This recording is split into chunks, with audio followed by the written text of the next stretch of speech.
Jangan lupa like, subscribe, dan aktifkan lonceng notifikasinya. Assalamualaikum warahmatullahi wabarakatuh. Alhamdulillahi rabbil alamin. Wassalatu wassalamu ala asrafil anbiya'i wal mursalin wa ala alihi wa ashabihi ajma'in. Ashhadu an la ilaha illallah wa ashhadu anna Muhammad Rasulullah. Allahumma rabbi israh li sadri wa yassir li amri wahlul 'uqdatam lisani yafqahu qawli. Ibu-ibu yang dirahmati Allah, semoga hari Jumat ini merupakan hari yang Allah Subhanahu wa taala pilih kita. Karena barang siapa yang dimuliakan oleh Allah, yang diangkat derajatnya oleh Allah, tidak seorang pun yang mampu menghinakan. Barang siapa yang dihinakan oleh Allah Subhanahu wa taala, dan tidak ada seorang pun yang mampu menolong. Kita berharap pada hari Jumat ini Allah Subhanahu wa taala terima amalan kita. Di hari Jumat ini Allah Subhanahu wa taala dengarkan doa-doa kita. Di hari Jumat ini Allah ampuni dosa-dosa kita. Karena dalam Islam sebanyak-banyak hari yang paling istimewa itu di hari Jumat. Maka orang berlomba-lomba mengisi hari Jumat dengan berbagai macam bentuk-bentuk ibadah yang mereka istimewakan di hari Jumat ini. Ibu-ibu yang dirahmati Allah, pada kesempatan yang berbahagia ini kita mengarahkan pembicaraan kita tentang sabar dan sholat. Ini dua hal yang cukup berat dalam Islam. Dalam surat Al-Baqarah Allah terangkan, A'udzubillahi minasyaitonirrajim. Bismillahirrahmanirrahim. Ya ayyuhallazina amanu ista'inu bisabri wassalah. Ya ayyuhallazina amanu, hai orang-orang yang beriman, ista'inu, minta tolonglah, bisabri wassalah, dengan sabar dan sholat. Berarti kalau ada keinginan-keinginan kita, cara minta tolong dalam Islam itu sholat, ya. Cara yang terbaik itu sholat. Habis sholat baru berdoa kepada Allah Subhanahu wa taala. Maka saat-saat yang terbaik meminta kepada Allah ada dua hal, yakni dengan sabar dan dengan sholat. Allah terangkan, innallaha ma'as-sabirin. Innallaha, sesungguhnya Allah ma'as-sabirin, bersama orang-orang yang sabar. Dalam ayat ini diterangkan, kalau Allah telah bersama orang-orang yang sabar, tentu keinginan kita, harapan kita, permintaan kita akan mudah dikabulkan oleh Allah Subhanahu wa taala. Kemudian dalam ayat lain diterangkan, wala najziyannal ladzina sabaru, dan sungguh kami akan memberikan balasan orang yang sabar, ya. Wala najziyannal ladzina sabaru, kami akan memberikan balasan orang yang sabar, ajrahum bi ahsan, dengan pahala, ya, dengan pahala yang lebih baik, makanu ya'lamun, dari apa yang mereka kerjakan. Ayat ini menerangkan, ibu-ibu, orang yang sabar itu akan diberi pahala oleh Allah Subhanahu wa taala sesuai dengan apa yang mereka kerjakan dan apa yang mereka usahakan. Kemudian dalam ayat lain Allah terangkan, wasta'inu bisabri wassalah, dan minta tolonglah dengan sabar dan sholat. Wa innaha lakabiratun illa 'alal khashiin, dan sesungguhnya sabar dan sholat itu berat, illa 'alal khashiin, kecuali bagi orang yang khusyuk. Khashiin itu khusyuk. Kita perhatikan nih, Bu, dalam ucapan sehari-hari sabar itu murah, tapi sulit untuk diucapkannya, ya. Sini diterangkan Al-Qurtubi dalam menafsirkan surah Al-Baqarah ini, bahwa sabar terbagi kepada beberapa bagian.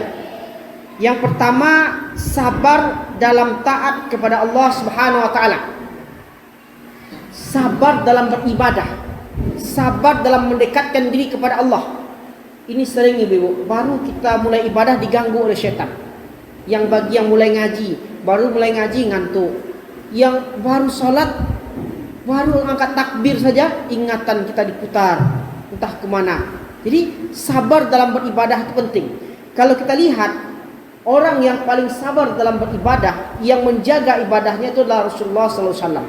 Karena dalam satu rakaat dia mampu membaca ayat surah Al-Baqarah dan surah Al-Imran. Itu dua surat yang panjang. Kita kadang-kadang ibu panjang aja, imam bacaan sedikit dah ngomel gitu. Harus sedikit aja, ya. Sedangkan Nabi dalam hadis diterangkan sampai kakinya bengkak-bengkak dalam melaksanakan sholat. Begitu lama rukuk dan sujud Nabi, ya. Itu sabar dia dalam beribadah. Orang-orang yang sabar dalam beribadah ini diterangkan dalam hadis, ya. Surah Az-Zumar menerangkan, Qul ya ibadiyallazina amanu taqu rabbakumul lillazina ahsanu fi hadhihi dunya hasanah wa ardullahi wasi'atun innama yuwaffa sabiruna ajrahum bi khairi hisab.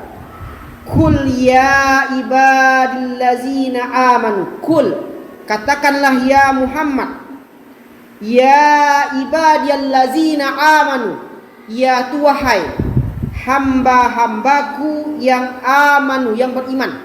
Ini Allah berkatakan, wahai hamba-hambaku yang beriman, ittaqu rabbakum, bertakwalah kepada Rabb kamu. Ini dianjurkan bertakwa, ya.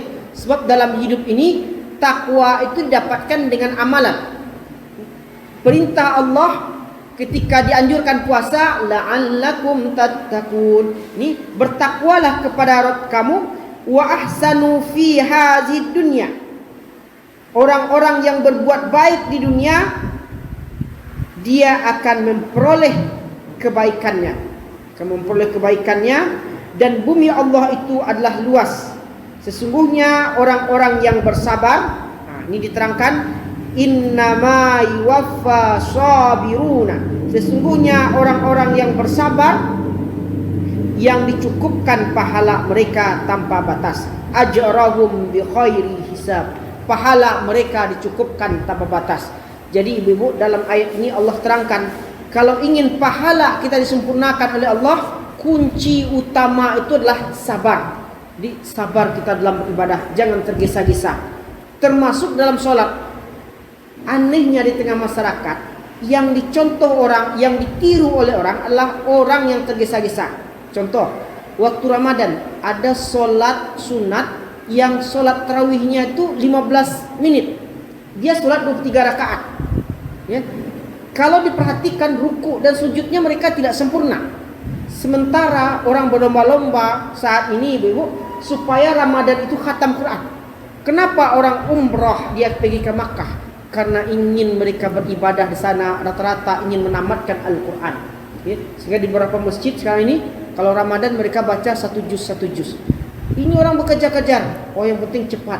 Apalah artinya cepat, sementara kita tidak betah dan bertahan dengan penuh kesabaran ini. Maka sabar dalam ibadah itu sangat penting. Makanya dalam ayat ini diterangkan, semua orang-orang yang sabar dalam beribadah, Allah akan berikan balasan kepada orang-orang yang sabar. Orang-orang yang sabar itu dia dihina, dicaci, dimaki, dia sabar, bahkan difitnah. Baru-baru ini saya dengar di surat kabar, di media dan di SMS tentang azab-azab Allah Subhanahu wa taala. Ada satu yang menarik, kisah orang-orang yang disiksa di kubur, ya. Ketika dia meronta-ronta dia kubur, yang diharapkan oleh orang kubur itu, oleh orang yang sudah meninggal adalah doa dari orang yang hidup, ya. Maka terjadi dialog. Dia minta tolong kepada orang yang hidup, ya. Ditolong oleh orang hidup supaya didoakan. Maka ditanyalah oleh orang yang hidup, apa yang kamu lakukan di dunia sehingga kamu disiksa, setiap saat disiksa? Padahal kamu dahulu rajin sholat, rajin puasa, beribadah. Kenapa kamu disiksa? Maka dijawabnya, saya dahulu sering memfitnah orang, ya. Biasanya ibu, setiap ada Muhammad, ada Abu Jahal. Setiap ada yang baik, ada yang jelek. Yang baik yang kita lakukan, banyak juga orang yang tidak suka. saya sering memfitnah orang, mengadu domba orang. Saya paling tidak suka orang beribadah. Ya, kalau nampak orang beribadah, difitnahnya, diadu domba. Maka terjadi dialog ketika itu, sudahkah kamu minta maaf sama orang itu? Saya sudah minta maaf sama orang itu. Jadi bagaimana kamu rasakan? Memang hilang, tapi saya rasakan masih ada. Kenapa masih ada? Ternyata orang banyak mempercayai ucapan saya. Kepada yang bersangkutan minta maaf, tapi kepada yang khalayak ramai bagaimana? Makanya hati-hati kita dengan ucapan-ucapan kita, Ibu. Maka jangan sembarangan kita mengontarkan kata-kata yang menyebabkan hancurnya ibadah kita. Sama dengan ini Bapak Ibu bahagia, Rasulullah mengingatkan hendaklah kita membaca setiap petang Kamis malam Jumat surah Al-Kahfi. Ya, surah Al-Kahfi. Kenapa surah Al-Kahfi? Tersebut dalam sebuah hadis, barang siapa yang membaca surat Al-Kahfi, maka Allah Subhanahu wa taala akan lindungi mereka daripada Dajjal. Tidak ada yang selamat daripada Dajjal kecuali orang-orang yang berserah diri kepada Allah Subhanahu wa taala. Begitu dahsyatnya pengaruh Dajjal. Sampai-sampai Rasul mengajarkan, didiklah anakmu, dia akan hidup pada zaman yang berbeda. Ya. Jadi Dajjal itu mempunyai tanda-tanda. Ketika seorang ustaz menyampaikan kajian ini, jadi anak ini kan cerdik-cerdik dulu. Anak sekarang kan cerdas-cerdas. Dia nunjuk, Pak Ustaz, tidak mungkin kami akan mengikuti Dajjal. Ya. Apa katanya? Pak Ustaz, kami tidak akan mungkin mengikuti Dajjal. Jadi ustaz itu tanya, kenapa kamu tidak akan mungkin mengikuti Dajjal? Sebab Dajjal itu ada tandanya, dia bertulisan kafar, kafir. Kami orang-orang pelajar, orang-orang cerdas, mana mungkin kami mengikuti orang-orang yang kafir itu. Jadi ustaz ini terdiam. Ketika ustaz itu terdiam, tidak lama setelah itu ustaz itu melihat orang merokok. Apa kata ustaz itu? Coba kamu ambil kandang rokok itu, bungkus rokok itu, ya. Coba kamu baca di situ. Apa bacaannya? Bukankah di bungkus itu sudah diperingati merokok berbahaya, menyebabkan kematian, penyakit-penyakit itu sudah diperingatkan. Tapi orang-orang tidak mempedulikan, banyak juga merokok. Kenapa, Ibu? Walaupun nanti ada tulisan kafara di Dajjal, orang ikut aja. Contohnya ini, ya, jelas ditulis di situ bahwasanya merokok menyebabkan kanker, kematian dan berbagai macam penyakit. Adakah orang yang berhenti merokok karena tulisan itu? Tidak, Ibu. Bahkan yang lebih parah, nih, dibuat di iklan-iklan, disebutkannya, saya dahulu merokok berat. Saya dahulu suka merokok. Sejak saya membaca bahaya merokok, sejak itu saya berhenti membaca. Kan aneh, membaca diberhentikan, tak merokok diberhentikannya. Ini ungkapan-ungkapan yang ada di tengah masyarakat.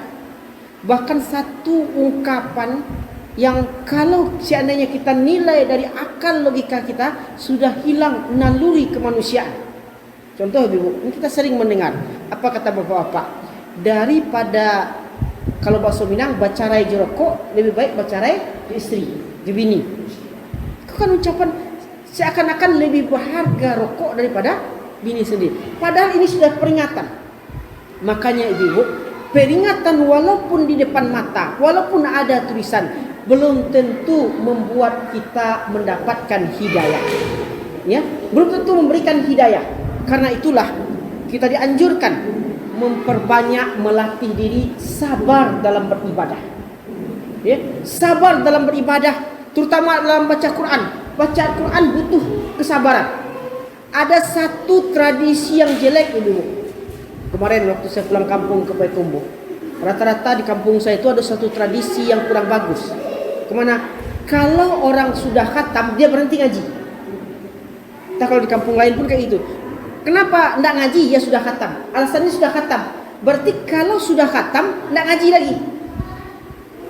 Kalau khatam itu perayaannya bukan main meriahnya. Habis itu mereka berhenti mengaji.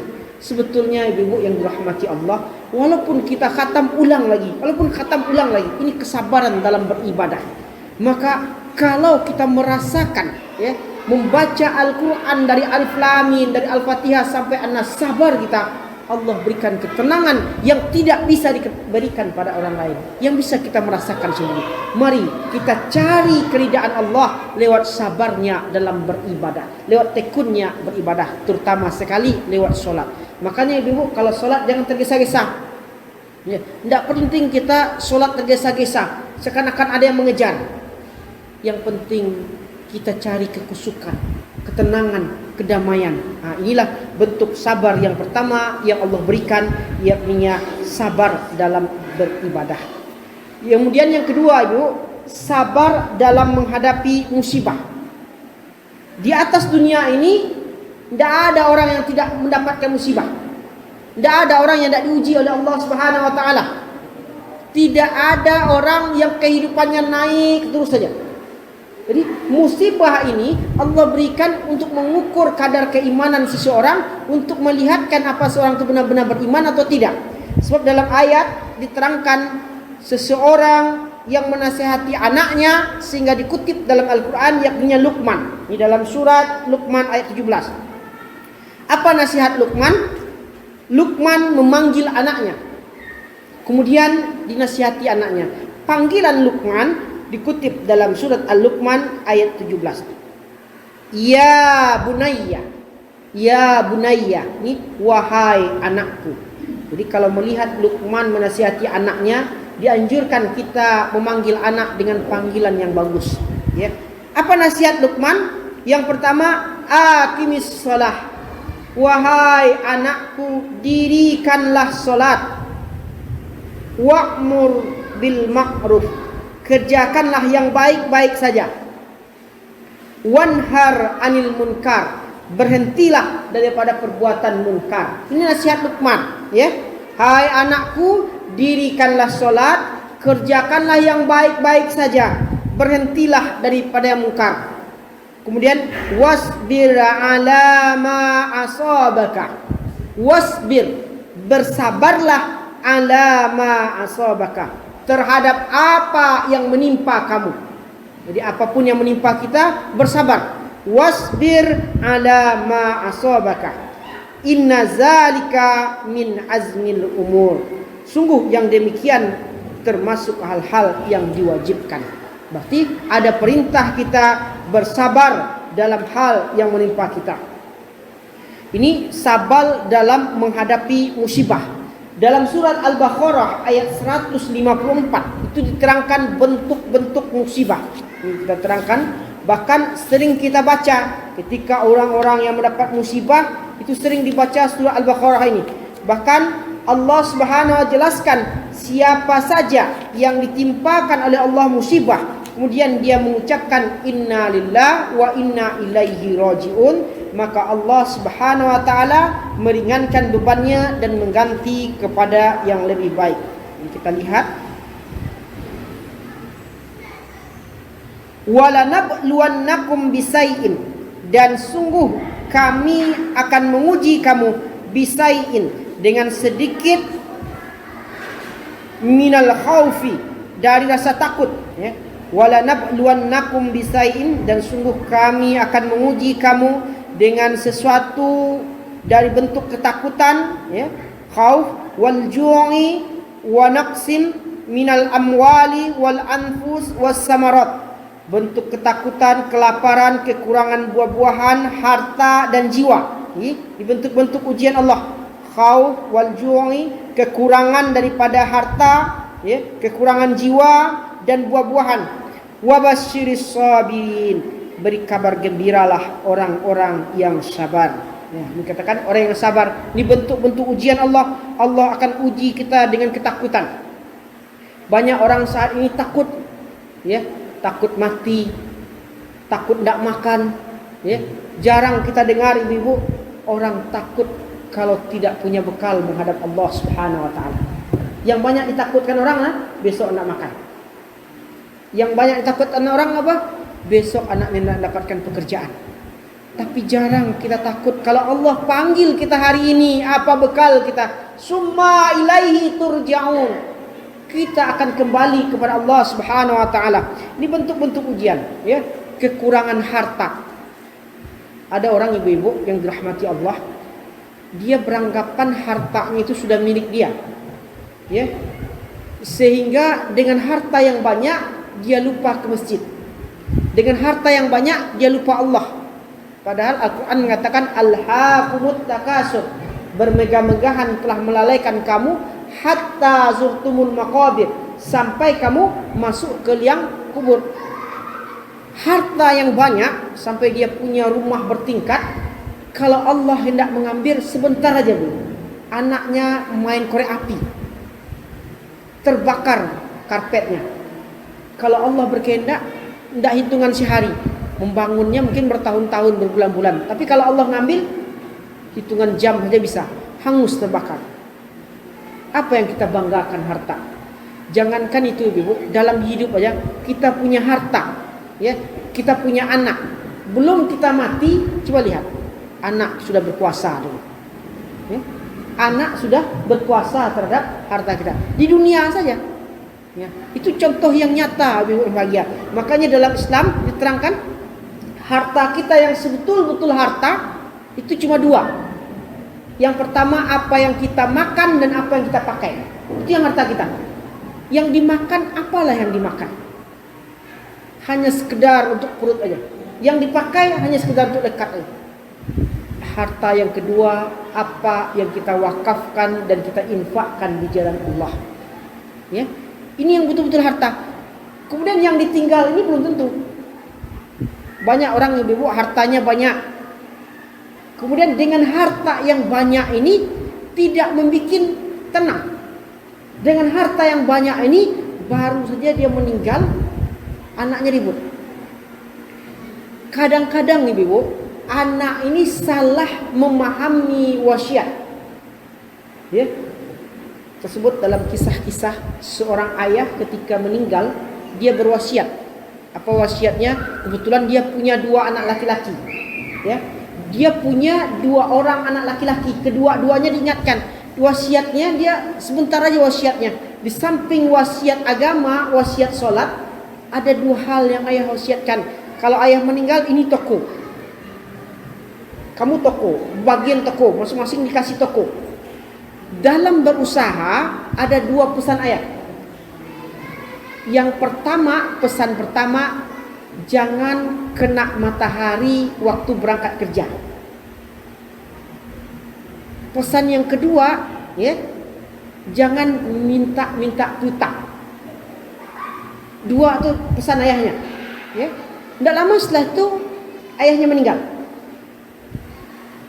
Anaknya yang laki-laki berusaha dan adiknya pun berusaha juga.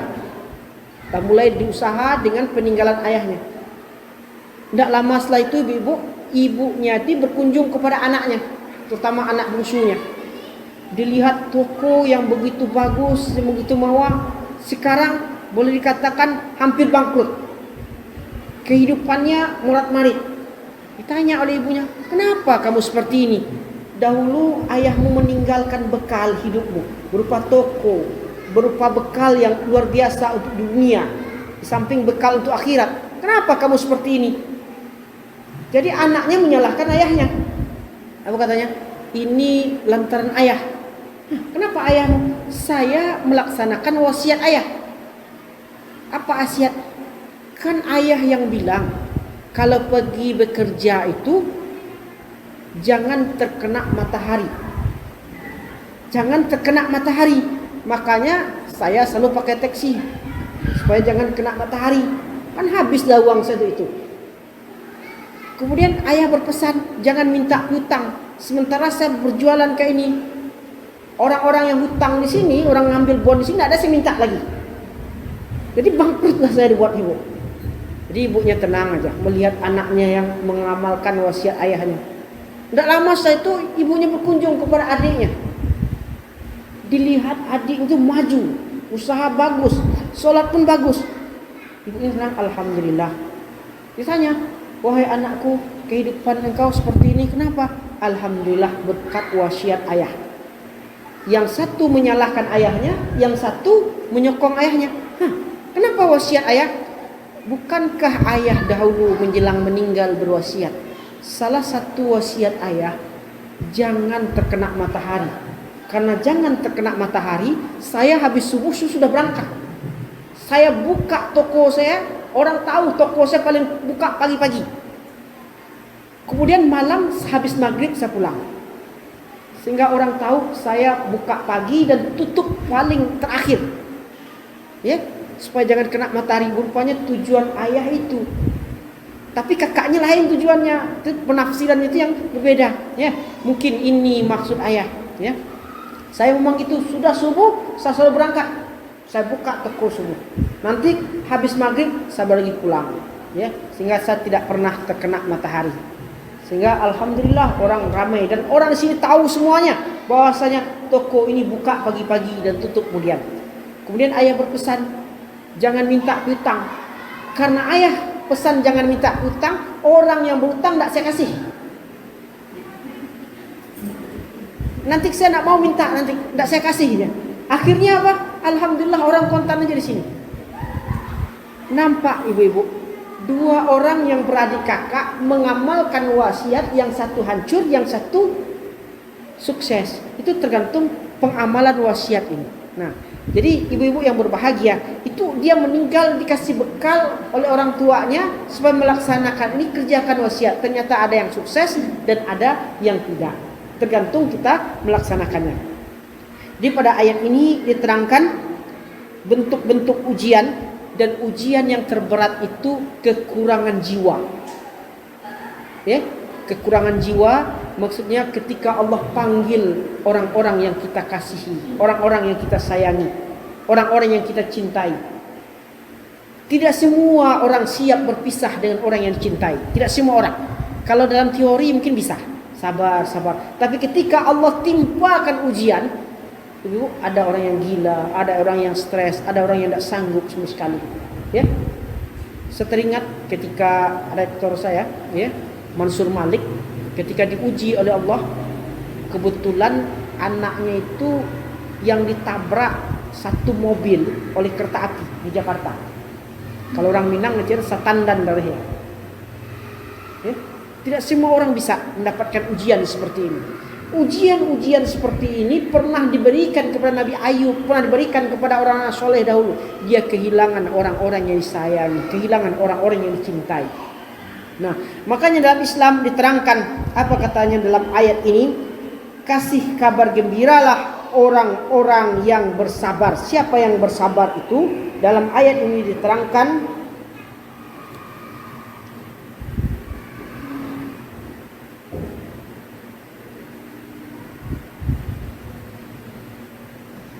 allazina iza asabathum musibah, orang-orang yang apabila mereka ditimpa musibah, qalu, mereka berkata, inna lillahi wa inna ilaihi raji'un, sesungguhnya kami milik Allah dan akan kembali kepada Allah.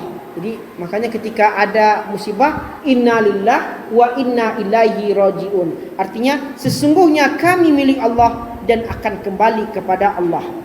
Ulaika alaihim, mereka itu atas mereka salawatun min rabbihim, salawat dari Rabb mereka, wa rahmah, dan mendapat rahmah, wa ulaika humul muhtadun, dan merekalah orang-orang yang mendapat petunjuk. Ini bentuk-bentuk ujian yang berupa musibah yang menimpa. Kemudian ibu-ibu yang dirahmati Allah, ada sabar dalam menghadapi kemaksiatan. Ayat ini menerangkan fama wahanu lima asabahum fi sabilillah, mereka tidak menjadi lemah karena bencana yang menimpa mereka di jalan Allah. Surat Ali Imran ayat 146. Di rata-rata ibu, setiap Allah turunkan bencana karena orang bermaksiat, ya, karena orang bermaksiat, maka kita sabar, jangan ikut-ikutan, apalagi ikut-ikutan kawan. Kalau ikut-ikutan kawan, maka Allah Subhanahu wa taala timpakan bala dan bencana. Ibu-ibu yang dirahmati Allah, begitu tingginya nilai kesabaran, maka dianjurkan kita melakukan sabar dalam setiap bentuk ibadah dan kegiatan. Allah akan balas, Allah akan sempurnakan pahala kita sesuai dengan tingkat kesabaran kita. Bagaimana cara melatih sabar? Maka ulama menerangkan ada 4 cara untuk melatih sabar. Ya, kalau sini diterangkan, yang pertama melatih mengikhlaskan dan bersyukur. Tadi ikhlasnya sulit karena ikhlas di hati. Ya, ikhlas dan bersyukur. Sesuatu yang kita lakukan bagaimana ikhlas karena Allah dan bersyukur. Jadi ada seseorang yang coba meneliti umat Islam. Dia menganggap umat Islam itu ketika diberi nikmat dia bersyukur. Tapi ketika datang musibah, datang bencana, dia bersabar. Jadi tidak pernah menyalahkan orang lain dulu. Kita ikhlaskan. Sesuatu itu akan menghancurkan nilai ibadah jika kita disibukkan dengan aib dan kesalahan orang lain sehingga lupa mengoreksi diri kita sendiri. Ada orang ibu-ibu yang kerjanya hanya mencari kesalahan orang lain, melihat kesalahan orang lain sehingga lupa dengan dirinya sendiri. Yang penting kita ikhlaskan. Kalau ikhlas itu tidak disebut-sebut. Kalau disebut-sebut itu iklan. Diiklankan itu baru. Nah, ini yang pertama, cara untuk melatih diri kita adalah segala sesuatu yang kita lakukan ikhlaskan karena Allah, selalu bersyukur. Kemudian optimis dan berpikir positif. Ya, kita harus optimis, harus yakin dan berpikir positif. Orang beranggapan, oh untuk apa berdoa? Kan tidak diterima, namanya. Terima atau tidaknya kan karena Allah. Kita harus yakin. Walaupun orang mengatakan tidak diterima, tapi kalau Allah mengendaki diterima, kita yakin yang kita lakukan Allah yang Maha tahu. Sekarang ini banyak pula aliran ibu, dia mengatakan tidak penting kita mendoakan orang yang mati, tidak sampai pahalanya. Sehingga orang tidak mau pula mendoakan. Tidak mau mendoakan. Orang tuanya meninggal, dia tidak mau mendoakan. Padahal dalam media, dalam surat-surat kabar banyak kita mendengar kisah-kisah orang mati itu sangat mengharapkan bantuan dan pahala dari orang hidup. Sangat mengharapkan bantuan pahala dari orang hidup. Ya, terutama orang tua. Orang tua itu sangat mengharapkan pahala siraman daripada orang-orang yang hidup, terutama sekali dari anak-anaknya. Mungkin kita yang saat ini hadir di sini, orang tua kita berharap, terutama dari jemaah ini, kirimkan doa. Kita doakan mereka di hari yang mulia ini. Kenapa di hari Jumat? Tobat Nabi Adam diterima oleh Allah di hari Jumat. Nabi Adam disatukan dengan Hawa pun dari Jumat. Banyak kejadian-kejadian keajaiban yang terjadi pada hari Jumat. Orang dahulu ibu, kalau libur sekolahnya itu dari Jumat. Perhatikan pesantren-pesantren dahulu, liburnya hari Jumat. Hari Jumat, hari besarnya umat Islam. Hari Sabtu, harinya orang Yahudi. Hari Minggu, harinya orang Nasrani. Makanya orang hari libur sekarang itu liburnya Nasrani, karena libur orang ke gereja. Liburnya umat Islam sebetulnya hari Jumat. Yang sebetulnya dalam kalender Islam itu jatuh pada hari Jumat. Makanya ibu-ibu tetap kita berpandangan positif walaupun orang beranggapan tidak sampai. Terutama sekali mendoakan orang tua. Mendoakan orang tua. Barang siapa yang mendoakan orang tuanya, maka doa itu akan berbalik pada diri sendiri. Tapi jika kita tidak pernah mendoakan orang tua, tidak pernah mengingat jasa kedua orang tua, Allah cabut berkah umur dan berkah rezeki. Berikutnya adalah bergaul dengan orang-orang yang baik. Terutama sekali orang-orang yang telah mengalami. Kalau seandainya orang tidak pernah mengalami, tidak ada rasa sabar. Maka pelajaran yang terbaik itu adalah kita belajar daripada pengalaman tersebut. Berikutnya ibu-ibu adalah mendekatkan diri kepada Allah. Ya, untuk melatih sabar kita harus mendekatkan diri kepada Allah. Jadi, kita yang mulai dari diri kita, mulai dari sekarang, mulai dari hal-hal yang terkecil. Semoga penyampaian kita pada hari ini ibu ada manfaatnya dalam rangka meningkatkan iman kita kepada Allah Subhanahu wa taala, walaupun pokok bahasan kita tentang sabar dan pembahagiannya, tapi bisa kita amalkan dalam kehidupan sehari-hari. intinya adalah hari ini kita menyampaikan bagaimana kita bisa mengamalkan dalam kehidupan dan mencari keridaan Allah Subhanahu wa taala. Wabillahi taufiq wal hidayah. Assalamualaikum warahmatullahi wabarakatuh.